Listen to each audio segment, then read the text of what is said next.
ospital. May sakit siya sa puso eh. Tulong ako! Tulong! Lang!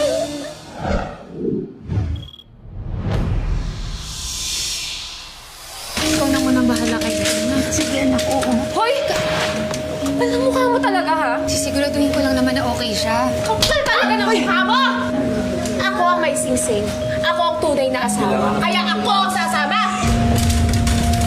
Dok, ano pong nangyari sa asawa ko? He had a stroke which led to a cardiac event. Kailangan pa natin ma-determine if we need to do an emergency bypass. Now, kailangan lang namin ng ID. Dok, hindi po kasi kami mag-asawa. Maaari niyo po bang tawagan ang kanyang asawa? Hindi na ho kailangan. Nandito na ho ako. Ako si Aida Solis, tunay na asawa. Sorry miss, hindi po pala kayo ang nakasulat sa policy ni Mr. Solis. Eh, sino?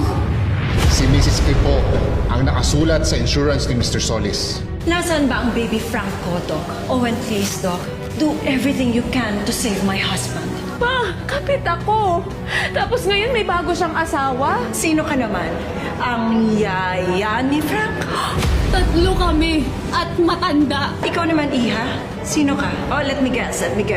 Isa kang serbidora na napulot ni Frank sa ermita. Alam ko dapat ako magpaubayan pero ako ang asawa. Ako ang may karapatan. Naku, Lorna, gumising ka. Hindi kita pinalaking mahina. Lumaban ka para sa anak ninyo. For your information, may anak kami ni Frank. Ha? Ikaw, nabubutis ka pa ba, ha? Yung Jurassic mong matres? Anong anak niyo? Fossil? Ha? Kalain mo, ang tanda kong di hamak sa'yo, pero ikaw may heart issues. Eh, paano ba naman magiging healthy ang puso mo? Eh, kung kani-kanina tumitibok. Kailangan ako ng asawa ko. Ako ang asawa mo. Please do not test me. Kasi sumasagad na ako. Wala na akong pasensya. Ate? Ate? Ate? Ate, ano nangyari? Mga gamit ni Frank to ah. May humampa sa akin kanina. Sa ulo mo? Aida!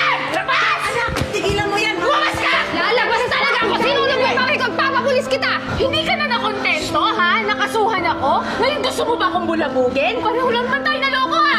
Faye, alam kang niloko kita. And I'm sorry for that. Pero meron akong ibang responsibilidad kay Aida, kay Lorna at sa anak ko. Paano naman yung asawa mo? Si Fe.